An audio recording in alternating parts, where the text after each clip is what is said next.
नमस्कार. आपल्या सर्वांचं पुन्हा एकदा मनापासून स्वागत आहे आपल्या आजच्या सेशनमध्ये. आज सुद्धा आपण एक महत्त्वाच्या विषयावरती थोडीशी माहिती जाणून घेणार आहोत, ज्याच्याने आपल्याला थोडी मदत होईल आपलं जीवन अजून सुरळीतपणे जगण्यासाठी. तर त्या विषयाकडे जाण्याआधी आपण प्रणाम करूया आपले गुरुजी, ब्रह्मश्री पितामह पत्रीजी, अयप्पा पिंडी सर आणि सर्व पिरामिड स्पिरिच्युअल सोसायटीज मुव्हमेंटला. तर आज आपण जी माहिती घेणार आहोत, तो विषय आहे आपल्या जीवनाबद्दल. नक्कीच अध्यात्म हे आपल्या जीवनाबद्दलच आहे. अध्यात्म म्हणजे आपलं जीवनच आहे, आपलं जीवनाचं सत्य आहे. तर आज जो विषय आहे, तो आहे संतुलित जीवन. जीवन आपल्याला माहिती आहे आपलं जीवन कसं आहे. कधी चांगलं घडलं, कधी वाईट घडलं. जसं कालचा आपण विषय बघितला. चांगलं की वाईट कोणास माहीत. कोणालाच माहिती नाहीये. आजचं जे काही घडतंय आपल्या आयुष्यामध्ये आपण त्याला लेबल लावतो. चांगलं आहे की वाईट आहे. पण त्याच्या पुढचं, त्याच्या मागचं कोणी विचारच करत नाही. तर जीवन फक्त जगण्यासाठी जगायचं आहे का? नाही. जो हुशार व्यक्ती आहे, ज्ञानी व्यक्ती आहे, तो जगण्यासाठी नाही जगणार. तो त्या जीवनाचा खऱ्या अर्थाने सार बघेल, आयुष्याचा महत्त्व बघेल, जाणून घेईल आणि मग त्याच्या मागची त्याला उत्सुकता लागेल, की मला हे जीवन भेटलंय, मला हे जीवन मिळालंय ते का मिळालंय? या जीवनाचं मला जो उद्देश आहे तो काय आहे? काय आहे तो मला शोधायचा आहे. आणि त्याच्या शोधाच्या मागे तेव्हा आपला प्रवास सुरू होतो, तो म्हणजे अध्यात्माचा प्रवास. तर आजचा जो विषय आहे तो आहे संतुलित आयुष्य. संतुलित आयुष्य याचा अर्थच आपल्याला माहिती आहे, संतुलित जीवन. तर जीवन आपण ध्यानामध्ये येण्याच्या आधी आपल्या सर्वांना माहिती असेल, हे माझा वैयक्तिक अनुभव तर आहेचच, पण तुमचाही अनुभव असणार, की ध्यानामध्ये यायच्या आधी तुमचं जीवन टोटली वेगळं होतं. ध्यानामध्ये आल्यानंतर तुमचा जीवनाचा प्रवास टोटली वेगळा सुरू झालाय. बरोबर? तर आधीचा आणि नंतरचा असे 2 वेगळे आपले आयुष्य आपण डिफरन्शिएट करू शकतो. अंतर त्यातलं बघू शकतो. आणि त्याच्यावरून आपल्याला अंदाज म्हणण्यापेक्षा निरीक्षण करता येईल, की आपलं आयुष्य आधी आपण काहीच माहीत नव्हतं तर जगत राहायचो. पण आता त्याला खऱ्या अर्थाने आयुष्याचा आपल्याला अर्थ समजलाय. जीवनाचा अर्थ समजलाय. तर हे जीवन आता समजलं असल्यामुळे हे 2 भाग आपल्या आयुष्याचे, जीवनाचे ते म्हणजे पहिले भौतिक जीवन मटेरियलिस्टिक लाईफ आणि दुसरं आध्यात्मिक जीवन स्पिरिच्युअल लाईफ. तर ह्या 2 जीवनांच्या प्रकारांमध्ये आपलं आपल्याला प्रवास सुरू ठेवायचा असतो. अनंत प्रवास सुरू ठेवायचा असतो. ठीक आहे ऑफ पृथ्वीवरती हे शरीर आहे आपल्याला म्हणून ह्या शरीरामुळे आपल्याला तो अनंत प्रवास पृथ्वीवरती आपल्याला तो लिमिटेड होतो. आपल्या भौतिक शरीरामुळे तो लिमिटेड वाटतो. पण ॲक्चुअली खऱ्या अर्थाने बघितलं तर आपल्या आत्मा जी आहे ती अनंत आहे. आपल्या आत्म्याचा प्रवासही अनंत आहे. तर बॅलन्स्ड लाईफ काय असते किंवा संतुलित जीवन काय असतं? ध्यानाच्या आधी येणारं भौतिक जीवन मटेरियलिस्टिक लाईफ, ध्यानामध्ये आल्यानंतर आध्यात्मिक जीवन स्पिरिच्युअल लाईफ. तर नेहमी आपल्या या गोष्टीच्या मध्ये अंतर लक्षात ठेवण्यासाठी मला काही खास सांगायची गरज नाहीये. आपण स्वतः अनुभवतो आहोत. आध्यात्मिक आयुष्य किंवा आध्यात्मिक जीवन ते म्हणजे आपल्या आतला प्रवास. आपल्या स्वतःला खऱ्या अर्थाने जाणून घेण्याचा प्रवास. आपली स्वइच्छा, आपलं येण्याचा उद्देश, आपली आत्मा, आपल्या आत्म्याचं आपल्या हायर सेल्फ सोबत कनेक्शन, ब्रह्मांड, सृष्टी, सर्व मॅनकाइंड, वननेस, आत्म्याच्या दृष्टीने या सर्व गोष्टी आपल्या आध्यात्मिक जीवनामध्ये येतात आणि तेव्हा आपल्या आतून खऱ्या अर्थाने आपल्या जीवनाची जर्नी आपण बघतो, तो प्रवास आपण बघतो. ते आहे आध्यात्मिक जीवन. तेच on the other hand materialistic life किंवा भौतिक जीवन काय आहे? तर आपल्या बाहेर आपण जे काही बघत आहोत, ज्यात आपण जगत आहोत, जे जीवन आपण जगतो आहोत पृथ्वी तलावरती, ते मटेरियलिस्टिक लाईफ आहे. ते तिथपर्यंतच आहे का? नाही. तर तुम्हाला वैयक्तिक तुमचा स्वतःचा अनुभव किंवा तुमचं स्वतःचा आत्म्याचा आवाज किंवा आत्म्याचा अभ्यास सोडला, तर बाकीच्या गोष्टी ज्या आहेत, ते भौतिक लाईफमध्ये किंवा मटेरियलिस्टिक लाईफमध्ये येतात. त्यात काय-काय येतं? तुमचं कुटुंब येतं, तुमचे मित्रमंडळी येतात, तुमचा जॉब येतो, तुमच्या भौतिक असणाऱ्या गोष्टी येतात, त्याच्याबद्दल तुमच्या जबाबदाऱ्या, त्याच्याबद्दल तुमचं कर्तव्य, हे सर्व येतं मटेरियलिस्टिक लाईफमध्ये किंवा भौतिक जीवनामध्ये. तेही आपल्यासाठी फार महत्वाचं आहे आणि आध्यात्मिक जीवन आपल्याला माहिती आहे काय आहे, तेही आपल्यासाठी महत्वाचं आहे. तर या दोघांमध्ये, त्या दोन्ही जीवनांच्या मध्ये आपल्याला बॅलन्स्ड राहायचं गरजेचं आहे. बॅलन्स राहणं गरजेचं आहे. असं नाहीये की हे एक टोक पकडलं, ते एक टोक पकडलं किंवा ह्या लाईफमध्ये आपण किंवा ह्या जन्मामध्ये फक्त भौतिक आयुष्यच जगायचंय, भौतिक जीवनच जगायचंय, अध्यात्माकडे वळायचं नाहीये किंवा फक्त अध्यात्माचाच टोक पकडायचा आहे, भौतिक जीवनाकडे वळायचं नाहीये. असं आपल्याला वाटतं आणि आपण असं समजतो किंवा बऱ्याचदा असं होतं, की बऱ्याच वेळेस लोकांना ही मिसअंडरस्टँडिंग असते. चुकीचा किंवा गोड गैरसमज म्हणता येईल. अध्यात्म म्हटलं, की त्यांना ह्या 2 गोष्टी वाटतात. पहिले, की संन्यास घ्यावा लागेल. म्हणजेच एकच टोक धरावा लागेल ते म्हणजे अध्यात्माचं टोक. आध्यात्मिक जीवन अपनावं लागेल. बाकी सगळं सोडून द्यावं लागेल आणि सगळ्यांना सोडून एकदम लांब जावं लागेल. भौतिक जीवनापासून लांब जावं लागेल. भगवे कपडे घालायचे किंवा कुठले तरी कपडे घालायचे आणि निघून जायचं. हा एक मिसकन्सेप्शन आहे. दुसरा, की फक्त जे लोकं ज्यांनी आपलं आयुष्य बघितलं असेल, आध्यात्मिक आयुष्यात त्यांना यायचा वेळ आलाय. म्हणजे वयस्कर लोकं, वयस्कर जे लोकं आहेत, मंडळी आहेत, ज्यांनी पूर्ण जीवन बघितलं आहे, आता त्यांचा वेळ झालाय, आता अध्यात्मामध्ये यायचंय. त्याच्या आधी नाही यायचं, त्याच्यानंतर यायचं. ही एक मिसकन्सेप्शन. म्हणजे जीवनाला बॅलन्स ठेवण्याच्या ऐवजी या मिसकन्सेप्शनमध्ये, या गैरसमजीमध्ये किंवा या गोड गैरसमजामुळे असं होतं, की आपण ना ह्या जीवनाचं महत्त्व समजू शकत, ना आध्यात्मिक जीवनाचं महत्त्व समजू शकत. उदाहरणार्थ द्यायचं ठरलं तर एखाद्या पक्षीचं उदाहरण आपण घेऊया आज, की एक एक पक्षी असतो, त्याला स्वतःच्या दोन्ही पंखांचं ज्ञान नसतं. तर तो पक्षी पहिले त्याच्या लेफ्ट विंगने किंवा लेफ्ट पंखाने फडफड, फडफड करायला लागतो, उडायची प्रयत्न करतो. मग त्याला थकतो, फ्रस्ट्रेट होतो, त्याला काही उडता येत नाही.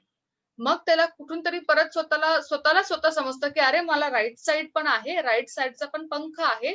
त्याच्यामध्ये सुद्धा आपण त्याच्या मदतीने पण आपण सुरू करूया उडणं. मग तो कंप्लीटली आपला लेफ्ट जो आहे पंख तो थांबवतो आणि मग राइट साइडने सुरुवात करतो त्या पंखाने.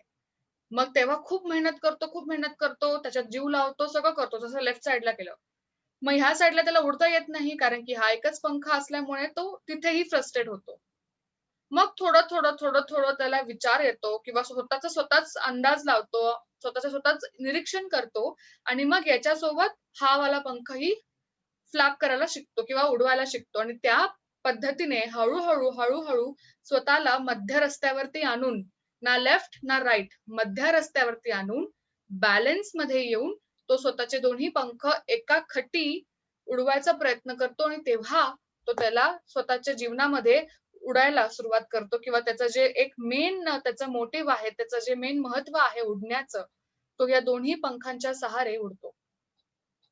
इथे हे उदाहरण मला सुचलं किंवा मी दिलं कारण की याच्या मागे एक जर आपण छोटासा विचार केला, नीट लक्ष दिलं तर याच्या मागे एक असं रिझन आहे की आपणही त्या पक्षीसारखे आहोत. बघायला गेलं तर एकदमच मटेरियलिस्टिक लाईफमध्ये किंवा भौतिक गोष्टींमध्ये गुंतलेलो असतो. मग कोणीतरी सांगितलं किंवा स्वतःला वाटतं, की अरे मी याच्यापेक्षा जास्त सुखी असू शकते. अध्यात्म आपल्याला माहिती पाहिजे. एखादा प्रश्न आला, की त्या एखाद्या प्रश्नामागे अध्यात्मामध्ये आपण पाय ठेवतो आणि मग अध्यात्मच पूर्ण एक्सप्लोर करायला निघतो. मग कंप्लीटली हे टोक पकडतो अध्यात्माचं आणि विसरून जातो मटेरियलिस्टिक लाईफ आणि विसरून जातो, की आपल्या ह्या जीवनामध्ये हे भौतिक गोष्ट पण आहे किंवा आपण त्यात आहोत. त्याच्याचमुळे काही लोकांनी तो टॅग दिलाय किंवा असं म्हटलंय, की अध्यात्मामध्ये आलं, की फक्त अध्यात्मच राहायचं, आध्यात्मिकच राहायचं, घर संसार सोडून द्यायचा नाही. जेव्हा तुम्ही तुमच्या श्वासासोबत असतात, तेव्हाच तुम्ही तुमच्या अनंत ब्रह्मांडासोबत असतात आणि संसारातनं निर्वाणाकडे जायचंय, संसारातनं बाहेर यायचंय किंवा संसार आणि अध्यात्म दोन्ही हात एकमेकांसोबत चालतात. हँड इन हँड जातात. असं नाहीये, की फक्त संसारच करायचा आहे. असं नाहीये, की फक्त अध्यात्मच करायचं आहे. किंवा असं नाही, की फक्त लाईफच एन्जॉय करायची आहे आणि अध्यात्म सोडून द्यायचा नाही. आपण आलो आहोत. आपण हे सत्य माहिती आपल्याला, की आपण एक आत्मा आहोत. पृथ्वीवर आलो आहोत. आपण विभिन्न प्रकारचे अनुभव घेण्यासाठी. मग त्या अनुभवामध्ये आपल्याला आपल्या भौतिक जीवनाचा पण अनुभव घ्यायचा आहे. मजा करायची आहे, एन्जॉय करायचंय. प्रत्येक प्रकारचं नातं-संबंध शिकायचं आहे. त्यातनं शिकून पुढे जायचं आहे. परिस्थितीच्या सामोरे जायचं आहे. चांगली, वाईट, कठीण, विचित्र सगळ्या प्रकारच्या परिस्थिती. त्यातनं शिकायचंय. आणि सिमिलरली आपल्याला आपल्या अध्यात्मामध्येही जायचंय, कारण की आपला सोर्स तो आहे. आपण तिथून आलेलो आहोत आणि त्याच्याबद्दल जर आपल्याला इथे पृथ्वीवर असून माहिती मिळत असेल, अनुभव मिळत असतील, तर का नको? किती सुंदर गोष्ट आहे ती, मॅजिकल. ती एक्सप्लोर तर आपण नक्कीच करू शकतो. काही रॉकेट सायन्सची गरज नाही, काही पैसे खर्च करायचे नाही. आपल्या श्वासासोबत राहायचंय, ध्यान करायचंय. पण दोन्ही मात्र गोष्टी एकाखट्टी सोबत चालतात. अध्यात्म आणि भौतिक जीवन हे दोन्ही जीवन सोबत जातात. एक टोक किंवा हे टोक असं नसतं. आपण कितीही मोठे होतो, कितीही हुशार होतो, तरी कुठेतरी आपण चुकतो, की आपण एकदम भौतिक गोष्टींमध्ये अडकून जातो किंवा एकदम अध्यात्मामध्ये इन्क्लूड होतो, स्वतःला एकदम इन्व्हॉल्व करून घेतो. नाही. प्रत्येक परिस्थितीचा, प्रत्येक सिच्युएशनचा अंदाज बांधायचा नाहीये. त्याचा आपल्याला अनुभव घ्यायचा आहे. मग कुठलंही असू देत. कालच आपण शिकलो, चांगलं किंवा वाईट कोणालाच नाही माहिती. जे समोर येईल त्याला हॅपीली एक्सेप्ट करा, स्वीकारा आणि त्याच्यातनं शिकून बाहेर पडा. ना त्यात गुंतायचंय, ना त्यात अजूनच विचार करत राहायचंय. ह्या गोष्टी आपल्याला माहिती असायला पाहिजे.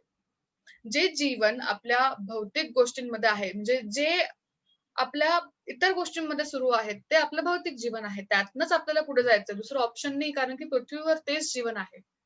पण त्याच्या सोबत राहता आपण आपला आध्यात्मिक जो अननोन रिॲलिटी आहे, जे कधी बघितलेलं नाही पण ते सत्य आहे, ते शोधायचंय.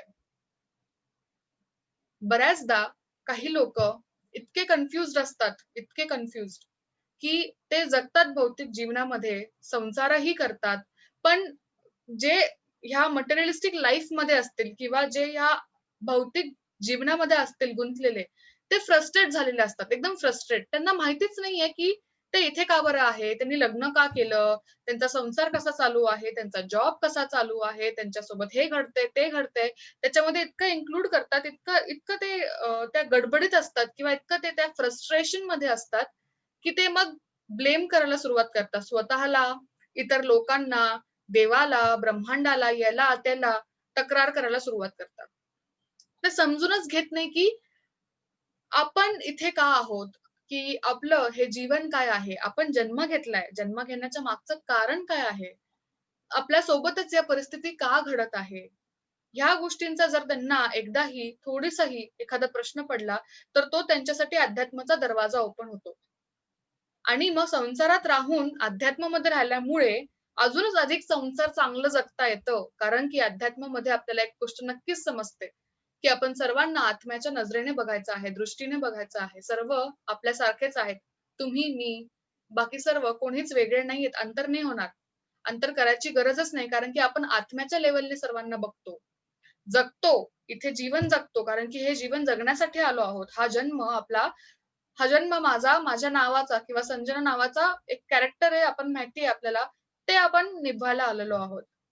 म्हणून त्यातनं तर आपण अनुभव घेणारच आहोत. अजिबातच त्याच्यातनं आपले हात आपल्याला झटकायचे नाहीयेत. पण अध्यात्मामध्ये राहून आपले काही जे मनातले प्रश्न आहेत, जे कोणीच उत्तर देऊ शकत नाही आणि द्यायची गरजच नाही, कारण की आपल्या आत आपण ते उत्तर शोधू शकतो, प्रश्नांची उत्तरं शोधू शकतो. तेच तर आहे अध्यात्म, तेच तर आहे ध्यान. तर स्पिरिच्युअल लाईफ म्हणजे आपल्याला 2 जीवनं आहेत. एक तर जीवन आपल्या ध्यानाच्या आधी, हा तुमचा होमवर्क म्हणण्यापेक्षा हा तुमचा एक टास्क आहे, की ध्यानामध्ये येण्याच्या आधी तुमचं जीवन कसं होतं याचं थोडासा तुम्ही निरीक्षण करा आणि ध्यानामध्ये आल्यानंतर तुमचं जीवन कसं झालं किंवा काय नवीन तुम्ही शिकलात किंवा कशी तुमची प्रगती होते. एकदम ड्रास्टिक चेंज होणार आहे की नाही. प्रत्येकाचं जीवन वेगळं आहे, प्रत्येकाची प्रगती आयुष्याची वेगळी आहे आणि प्रत्येकाचा आत्म्याचा प्रवास वेगळा आहे. पण नक्कीच चेंजेस होतात, ट्रान्सफॉर्मेशन होतं, बदल होतं. तर जे बाहेर आपण बघत आहोत, आपलं आपण आपण स्वतः एका कुटुंबामध्ये आहोत. कुटुंबाच्या लोकांचं आपल्याला काळजी घ्यायची आहे. त्यांच्यामध्ये आपल्याला वावरायचंय, राहायचंय. बायको आहे, नवरा आहे, पोरं आहे, त्यांच्यामध्ये राहायचंय. बाहेर जॉबला जातात, जॉबमध्ये सगळे कलीग्स आहेत सोबत, त्यांच्यासोबत राहायचंय. सगळ्यांसोबत सगळ्यांना धरून चालायचंय. ते आहे मटेरिअलिस्टिक लाईफ. पण अध्यात्म सुद्धा तितकंच महत्वाचं आहे. का? कारण की आपण इथे आहोत, तर आपण आपल्या ब्रह्मांडाशी जोडलेलो आहोत. फक्त एकदा तो दरवाजा जर उघडला, तर त्याच्या मागे किती मोठं अनंत सत्य आहे, तो सिलेबस आपल्याला अभ्यास करायचा आहे, कारण की आपण त्यातला भाग आहोत. आणि जेव्हा आपण हे पृथ्वी सोडून जाऊ, तेव्हा आपल्याला अजूनच सोपं होऊन जाईल, कारण की आपल्याला पुढची जर्नी माहिती असणार आहे. किंवा इनफॅक्ट पृथ्वी सोडण्याची तर गोष्ट लांब राहिली, पण पृथ्वीवर राहताना, भौतिक गोष्टींमध्ये राहताना, भौतिक गोष्टींमध्ये न अडकता अलिप्त राहणं, याचा आपल्याला अंदाज येतो जेव्हा आपण अध्यात्मामध्ये येतो. मग दोन्ही गोष्ट हँड इन हँड चालते. ना हे ना ते नाही, दोन्ही सोबत चालते. स्वतःच्या आतमध्ये स्वतःचं ब्रह्मांड शोधणं फार गरजेचं आहे आणि स्वतःच्या संसारात सुखरूपपणे, सुखी पद्धतीने छान जगणं इम्पोर्टंट आहे. लक्षात घ्या, कधी-कधी बऱ्याचदा आपण बघतो, की काही कुटुंबांमध्ये खूप वादवाद सुरू असतात. कोणाची एकमेकांसोबत मतं जुळत नाही. कारण की सगळे त्यावेळेस त्या मोमेंटला सगळेजण भौतिक गोष्टींमध्ये अडकलेले असतात. याच्यामध्ये अडकलेलं, त्याच्यामध्ये अडकलेलं, ह्या परिस्थितीमध्ये डोकं लावतायत, त्या व्यक्तीमुळे राग येतोय.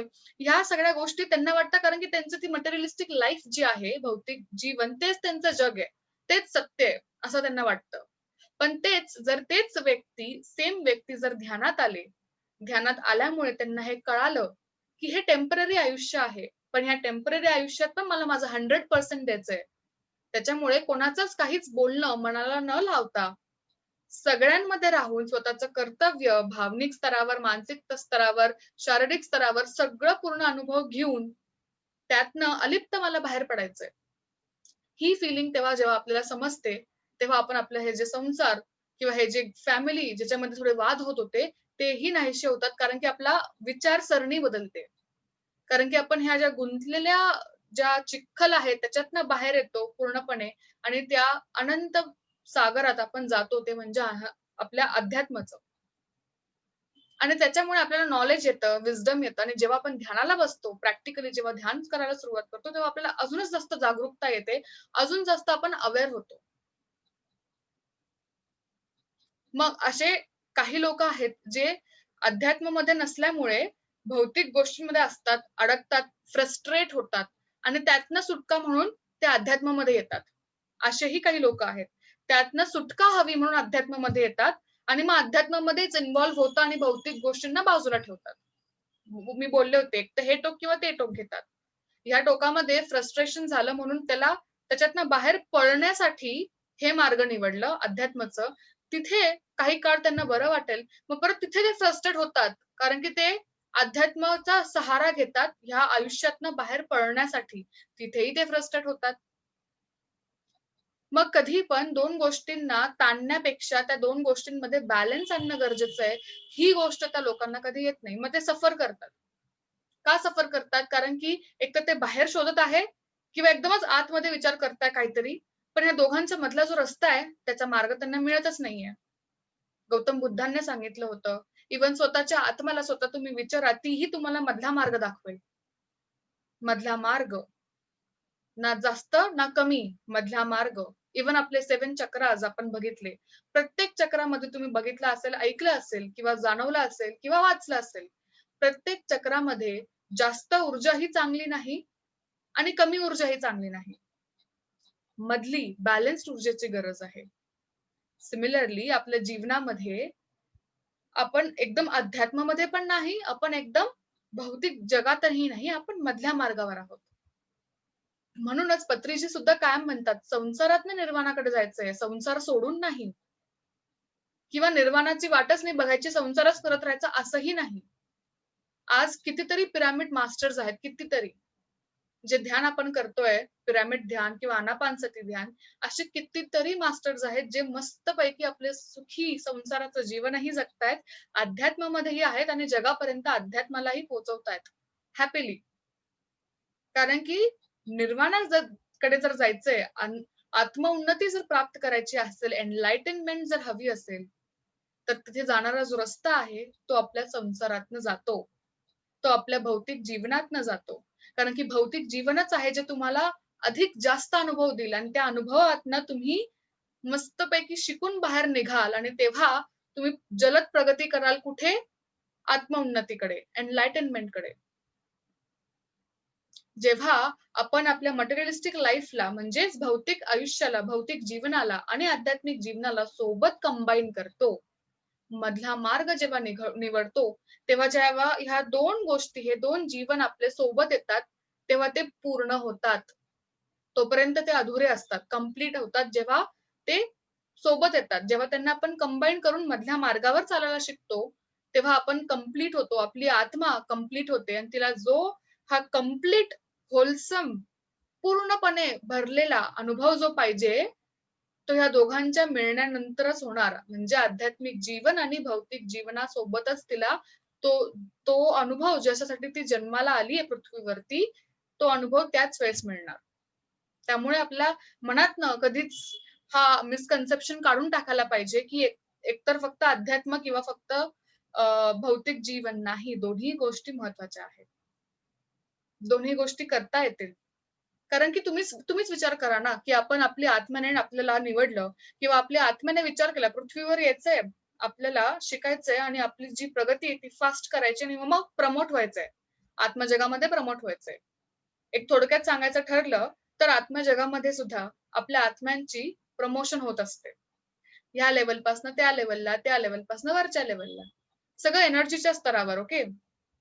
तर आत्म्याला तिकडे आत्मजगामध्ये मग तुम्ही म्हणाल, की आत्मजगातच का प्रमोशन नाही करत आहे आपण किंवा तिथेच का बरं अनुभव घेऊन पुढे नाही जात आहे? जाता येतं, नक्कीच जाता येतं. पण तिथे जितका वेळ लागेल अनुभव घेण्यातनं वरती जाण्यासाठी, त्याच्याहून पेक्षा थोडा कमी वेळ लागेल पृथ्वीवर जन्म घेऊन, अनुभव घेऊन वरती प्रमोट होण्यासाठी. हे सध्यापुरतं थोडक्यात सांगते. याच्याबद्दल आपण अजून छानपैकी डिस्कशन करू पुढच्या कधीतरी सेशन्समध्ये. पण लक्षात ठेवा, आपल्या आत्म्याला फ्री विल आहे. आपल्या आत्म्याला स्वइच्छा आहे. त्यामुळे आपली आत्मा मग तेव्हा वरती ठरवते, की तिला स्लो स्पीडमध्ये प्रमोशन हवं आहे आत्मजगामध्ये, की पृथ्वीवर जन्म घेऊन एका जन्मामध्ये सगळे अनुभव गोळा करून आणि मग वरती जाऊन प्रमोट व्हायचंय. हा आपला निर्णय असतो. मग आपण थोडा छोटासा शॉर्टकट निवडतो आणि पृथ्वीवर येतो. पृथ्वीवरती एक जन्म आपण घेतो आणि मग तिथून आपले पुढे लाईफचे कर्म सुरू होतात.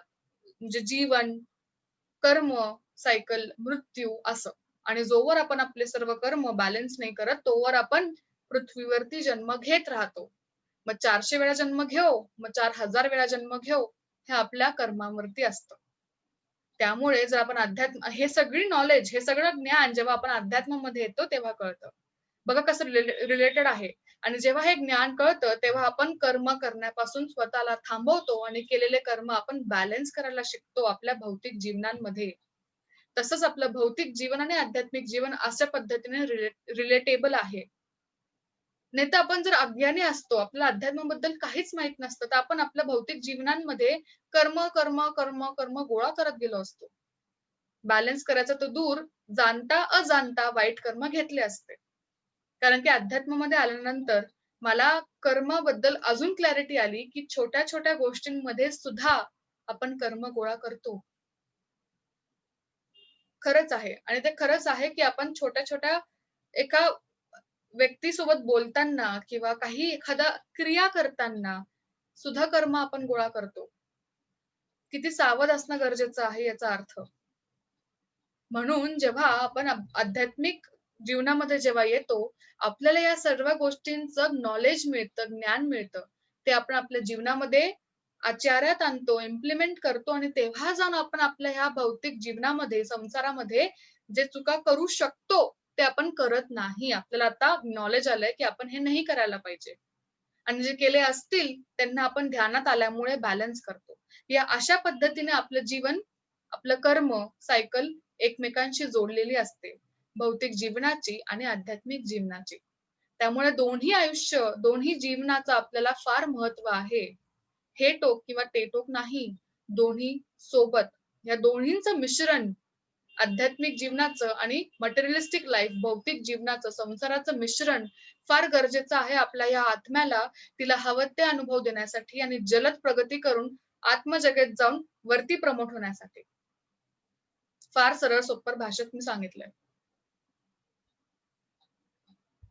तर बस हे सगळं आपल्या हातात आहे. इथे सुद्धा आपली स्वइच्छाच पुढे येते, फ्री विल. तुमच्या बिहाफमध्ये, तुमच्यासाठी तुमचे कौटुंबिक लोकं पृथ्वीवर आहेत. पण वरती उत्तर द्यायला तुमच्या बिहाफमध्ये कोणी येणार नाही. तुम्हाला स्वतःला स्वतःची उत्तरं वरती जाऊन खरं-खरं द्यायची आहे. तिथे खोटं बोलूनही चालणार नाही, कारण की तिथे खोटं बोललंच जात नाही. खरंच बोलावं लागतं. त्यामुळे खाली पृथ्वीवर आला आहात, तर चांगले कार्य करा. चांगलं सगळं शिका. स्वतःसोबत बाकीच्यांची प्रगती करा. अध्यात्मामध्ये राहून जितकं ज्ञान घेता येईल घ्या आणि त्याला प्रॅक्टिकली तुमच्या भौतिक जीवनामध्ये लावायला सुरुवात करा, इम्प्लिमेंट करायला सुरुवात करा. त्याच्याने तुमचं जीवन जगणं सोपं होईल आणि येणारे जे काही कर्म असतील ते येणार नाहीत आणि जे काही घेतले असतील ते वॉश होतील आणि आपलं असंच आयुष्य किंवा जन्म आपण वाचवू. कारण की तुम्ही जर एक्झाम्पल ह्या जन्मामध्ये कर्म बॅलन्स केले नाही किंवा तुमचे काही कार्य चुकले, तर तुम्हाला पुन्हा एकदा जन्म घ्यावा लागेल. कारण की आपल्या आत्म्याला अनलिमिटेड पास आहे पृथ्वीवर येण्यासाठी, जन्म घेण्यासाठी. पण जिथे तुम्ही एम-बी-बी-एस ची डिग्री किंवा इंजिनिअरिंगची डिग्री जिथे 4 वर्षाची असते, तुम्ही फेल होत गेलात, तर तिथे तुम्हाला 10 वर्ष लागत असतील, तर मग काय उपयोग? सिमिलरली आपल्या आत्म्याला जिथे सपोज 100 वेळा किंवा 400 वेळा जन्म घ्यावा लागत असेल, तिच्या सगळं प्रकारचं आध्यात्मिक प्रगतीसाठी रफली 400 वेळा जन्म घ्यावा लागत असेल आणि त्यात आपण अज्ञानी राहिलो, तर हे 400चं 4000 होतील. जर आपण नॉलेज घेतलीच नाही, जर आपल्याला काही माहीतच नाहीये. त्याच्यामुळे अध्यात्म किती मोठा रोल प्ले करतो आध्यात्मिक जीवन आपल्यासाठी, आपल्या भौतिक जीवनाला बॅलन्स करण्यासाठी. म्हणून या दोन्ही गोष्टी बॅलन्स होतात. जसं पक्षी त्याचा राइट आणि लेफ्ट जे काही आहे राइट आणि लेफ्ट त्याचे जे पंख आहेत, तो एका पंखाने नाही उडू शकत. ॲट अ टाईम त्याला दोन्ही पंख लागतील. त्या दोन्ही पंखांच्या बॅलन्सिंग क्रियामुळे किंवा बॅलन्सिंग फ्लाइंग ॲक्शनमुळे तो उडू शकेल. सिमिलरली आपल्या जीवनामध्ये आपलं आध्यात्मिक जीवन आणि भौतिक जीवनाचा दोघांच्या बॅलन्स जर्नीने आपला प्रवास पुढे-पुढे जाऊ शकेल, नाहीतर नाही. त्यासाठी मन ओपन ठेवायचंय, माइंड ओपन ठेवायचंय, ओपन माइंडेड.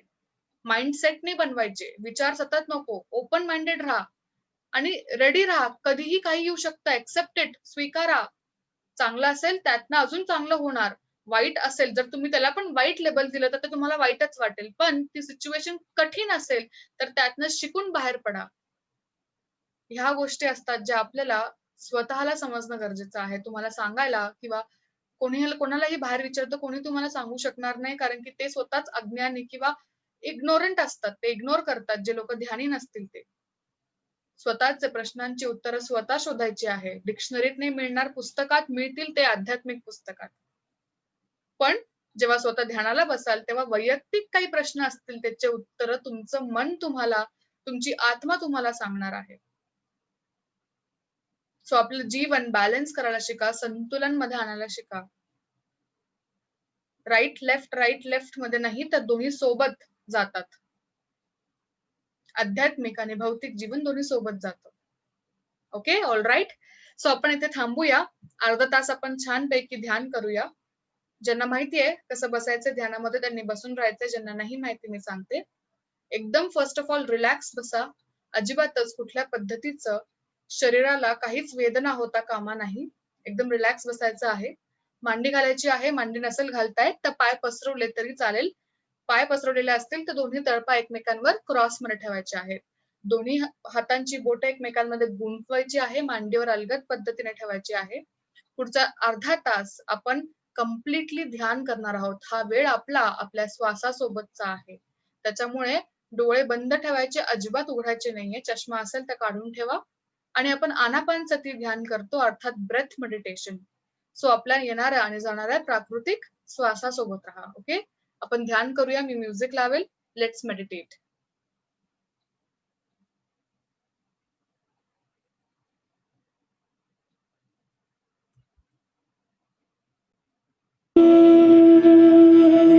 डोळे बंद, लक्ष श्वासाकडे.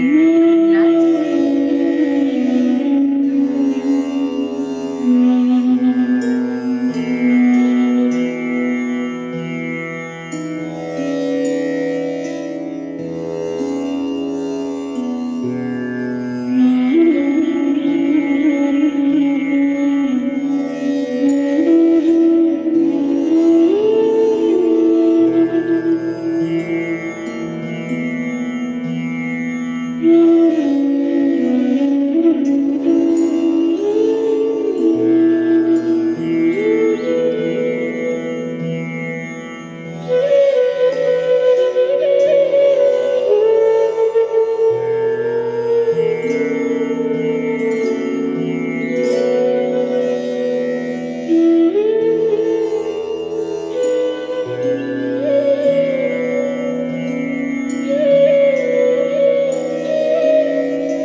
उपयोगाचे नाहीये.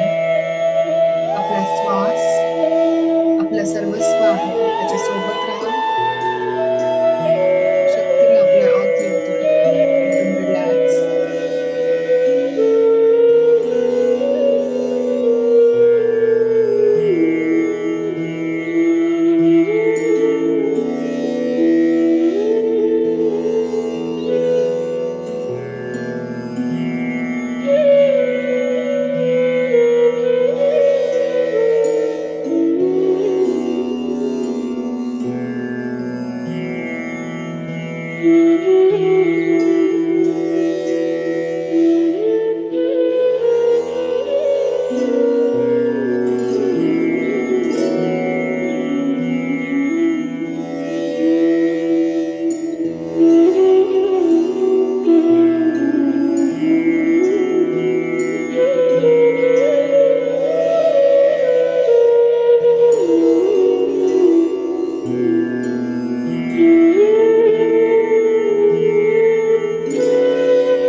श्वासासोबत राहा. शून्य स्थितीमध्ये.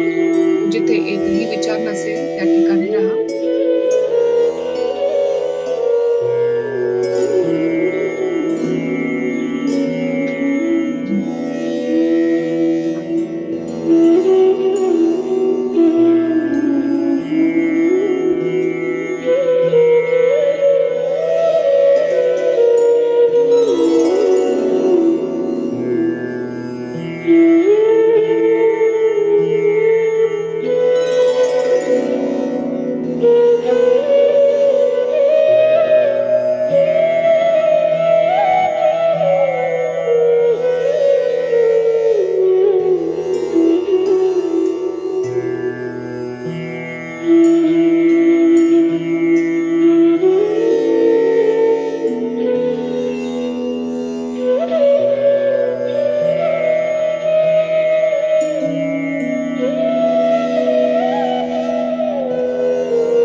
लक्ष श्वासाकडे, एकदम रिलॅक्स.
आपल्या दोन्ही हातांना चोळायचंय, डोळ्यांवर ठेवायचंय. 5, 4, 3, 2, 1, 0. हळूच डोळे उघडा.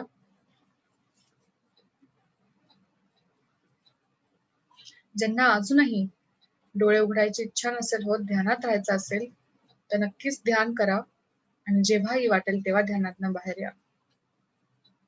ध्यान हे आपल्यासाठी खूप सुंदर एक एक गिफ्ट आहे. जसं पिरामिड या पृथ्वीसाठी गिफ्ट आहे, तसं ध्यान आपल्यासाठी खूप सुंदर एक एक गिफ्ट आहे, जे आपण अपनावलं पाहिजे आणि त्याच्यामध्ये आपण स्वतःला विलीन केलं पाहिजे. तेव्हा इथे बसल्या-बसल्या सुद्धा आपण वेगवेगळ्या डायमेन्शन्सला एक्सप्लोर करू शकतो. तिथले अनुभव आपण घेऊ शकतो.